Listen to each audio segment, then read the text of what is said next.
Hello, my name is Marina, and in this video I'm going to interview a man named Daniel, and he's going to talk about his experience in the US dealing with the medical healthcare system as someone who sometimes struggles with his English. And later on I'm going to talk about my own family's experience being in the US and for example my parents, how they deal, how they go to doctor's offices since they are people with limited English proficiency. I hope you enjoyed the video. Hello, who am I here with?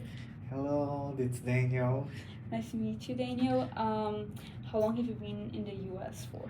I am in US about 3 years. Okay, that's nice. And did you know English before coming here? I knew a little bit. I took some classes in Brazil before I moved to US, but it's not the same. When we got here, the things can get really complicated. No, it is. It really is. But so speaking of that, how has been your experience, like going to doctor's offices, going to the emergency room? Do you think the English sometimes was a problem? Can you tell me like a little bit about that? Yeah. So I have a couple experience going to a doctor office or an emergency room, a hospital, and it's really hard when I try to explain something and they cannot understand because I don't have the technical like words to explain how I'm feeling on the right moment. And it's always a problem when I go to a doctor and I cannot explain exactly the way then I can explain in Portuguese. So about that, so sometimes when you come like with problems like that, have you ever brought like a family member, maybe a friend, to kind of like try to translate? How do you deal with that? So I try to bring my husband with me. He's American, but it's kind of like hard to explain to him also because he's the one studying Portuguese. So and I have like to face with the problem and sometimes that is not working at all. No, I understand, 100% understand you. And so have you ever thought about maybe, like how would you feel about if you went to the doctor's office and they had like an interpreter, like someone who speaks fluent Portuguese so they could understand you, someone who could translate whatever you want to say to the doctors?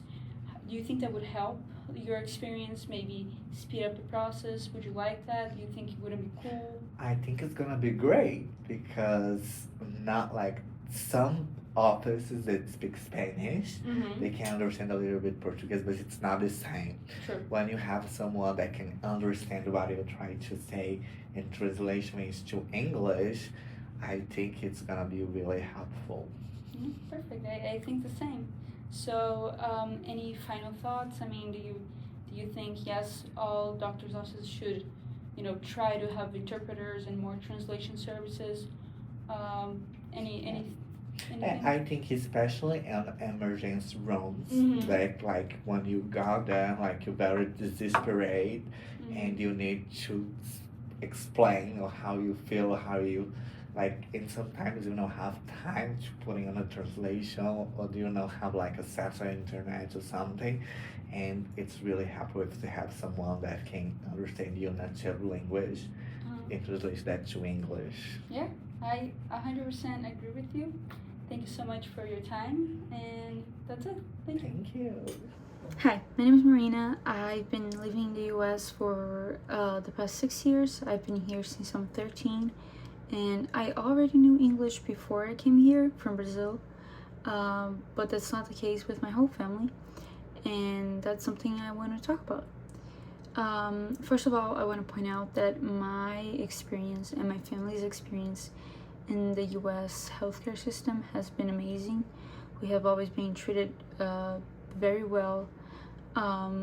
We never felt any type of prejudice or discrimination because we're foreign or immigrants.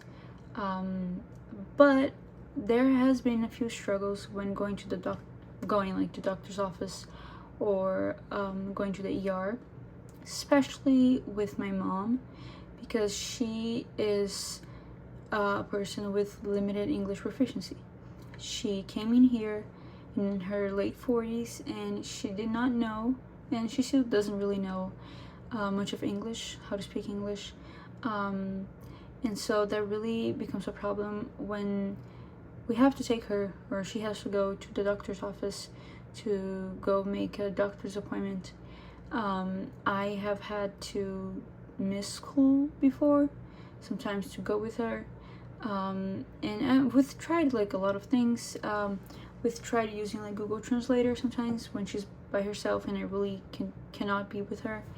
And honestly, I must admit, just from personal experience, I don't mind being there to help my family. Sometimes my father needs help as well with his English, especially because in doctors' offices there's a bunch of medical jargon, which is hard to understand normally, especially if English is not your first language. So I like to be able to help them. And so since I'm 13, I have, that's something I do whenever they need me. But I will admit, and I will say in the name of my family, that it really would be a game changer if more doctors' offices would provide translating services. It would take a little bit of a burden for me, who I'm their only child, and so usually I'm the one who has to go and speak, and as I said, miss school or events for those reasons. But if more hospitals or doctors' offices provided translation and interpretation services, that would be a game changer. And my church, for example, my community, my faith community, is also full of Brazilians, and we have some Hispanic people too. But again, from a lot of people who I know who are immigrants, they have shared the same concern, the same idea. It really would be helpful. So I really hope that with this website, more people start advocating for this topic, maybe future doctors, and hopefully one day this can become more present, and it will help more people who, like my family, are trying their best but still struggle with their language proficiency in English. But that's it. I really hope that things get better in the future for all of us, and that this won't be a problem anymore.